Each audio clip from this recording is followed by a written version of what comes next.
नमस्कार, मैं अजय साहू और आप देखना शुरू कर चुके हैं शोरगुल टाइम्स।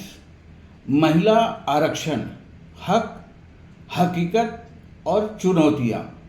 महिला आरक्षण एक ऐसा शब्द जिसे लेकर इन दिनों देश भर में बहस फिर से तेज हो गई है। राजनीतिक गर्म है, बयानबाजी अपने चरम पर है और कई जगहों पर आंदोलन की सुगबुगाहट भी है। एक तरफ सरकार इसे नारी शक्ति वंदन अधिनियम के जरिए महिलाओं के अधिकार की दिशा में ऐतिहासिक कदम बता रही है, तो वहीं दूसरी तरफ विपक्ष सवाल उठा रहा है कि क्या यह सही समय है या सिर्फ एक चुनावी दांव। लेकिन इन सब के बीच सबसे बड़ा सवाल कहीं दब सा गया है। क्या हमारे देश की महिलाएं इस ऐतिहासिक बदलाव के लिए पूरी तरह तैयार है? यह लड़ाई आज की नहीं, साल 1976 से लेकर 2023 तक करीब 3 दशकों का लंबा इंतजार और संसद में फटे हुए कागजों के हंगामे से लेकर इस कानून के पारित होने तक का सफर बेहद संघर्षपूर्ण रहा है।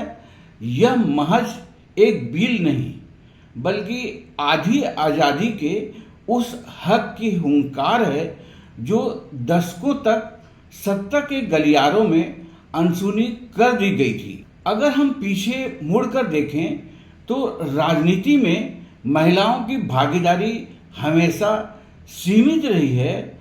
हालांकि पंचायत और नगर निकायों में आरक्षण के बाद तस्वीर बदली जरूर, लेकिन एक ऐसी सच्चाई सामने आई जिसने लोकतंत्र के चेहरे पर सवालिया निशान लगा दिया। वो है सरपंच पति या पार्षद पति की प्रथा।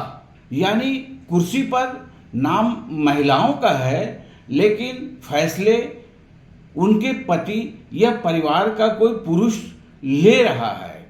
अब सवाल यह है कि अगर यही स्थिति जमीनी स्तर पर है तो क्या वही प्रॉक्सी सिस्टम संसद और विधानसभाओं की बड़ी दहलीज पर भी दोहराया जाएगा? लेकिन इस सिक्के का एक दूसरा पहलू भी है जो उम्मीद जगाता है। पिछले कुछ सालों में एक बड़ा बदलाव साफ दिखा है। महिलाओं की मतदान में भागीदारी तेजी से बढ़ी है। कई राज्यों में महिलाओं ने पुरुषों से ज़्यादा वोट डाले हैं। यानी अब महिलाएं सिर्फ वोटर नहीं रही, ये सरकार बनाने और गिनाने की असली ताकत बन चुकी है। चाहे बिहार चुनाव हो या अन्य राज्यों के परिणाम, महिलाओं ने साबित किया है कि उनकी चुप्पी में भी एक फैसला छिपा होता है। लेकिन यहाँ एक और पेचीदा सवाल खड़ा होता है, क्या यह बढ़ती भागीदारी सिर्फ जागरूकता है या फिर चुनाव के समय मिलने वाली नगद सहायता और मुफ्त योजनाओं का असर? क्या यह सच्ची सशक्तिकरण है या सिर्फ वोट को प्रभावित करने की एक रणनीति? सच शायद इन दोनों के बीच कहीं है। महिलाएं अब जागरूक हो रही हैं, अपने वोट की ताकत पहचान रही है, लेकिन यह भी उतना ही सच है कि आर्थिक मदद उनके फैसलों पर असर डालती है। और इसमें गलत भी क्या है?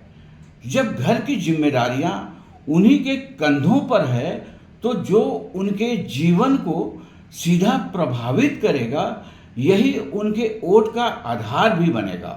असली चुनौती अब शुरू होती है। अगर कल सदन में 33% महिलाएं पहुंच जाती है तो क्या वे अपनी पूरी आज़ादी से निर्णय ले पाएंगी? क्योंकि आज भी जमीनी हकीकत यही है। पारिवारिक जिम्मेदारियां, सामाजिक बंधन, सुरक्षा की चिंता और सबसे बड़ी बात, राजनीतिक अनुभव और प्रशिक्षण की कमी। तो क्या इसका मतलब यह है कि महिलाओं को आरक्षण नहीं मिलना चाहिए? बिल्कुल नहीं। महिलाओं को बराबरी का अधिकार मिलना चाहिए, लेकिन याद रहे, सिर्फ वोट दे देना समाधान नहीं है। सीट, मंच तो देती है, लेकिन आवाज और ताकत तैयारी से आती है। हमें आरक्षण के साथ साथ ट्रेनिंग, आर्थिक स्वतंत्रता और सबसे जरूरी, समाज में सोच बदलने की जरूरत है।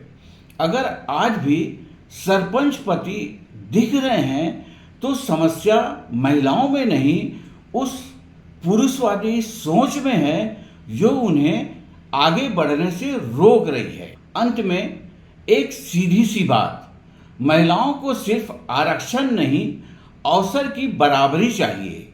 आरक्षण तो बस एक बराबरी तक पहुंचने का एक पुल है। अब फैसला हमें करना है कि क्या हम सिर्फ कानून बनाकर अपनी जिम्मेदारी पूरी मान लें, या सच में अपनी माँ, बहनों और बेटियों को मानसिक और राजनीतिक रूप से मजबूत करने की दिशा में काम करें।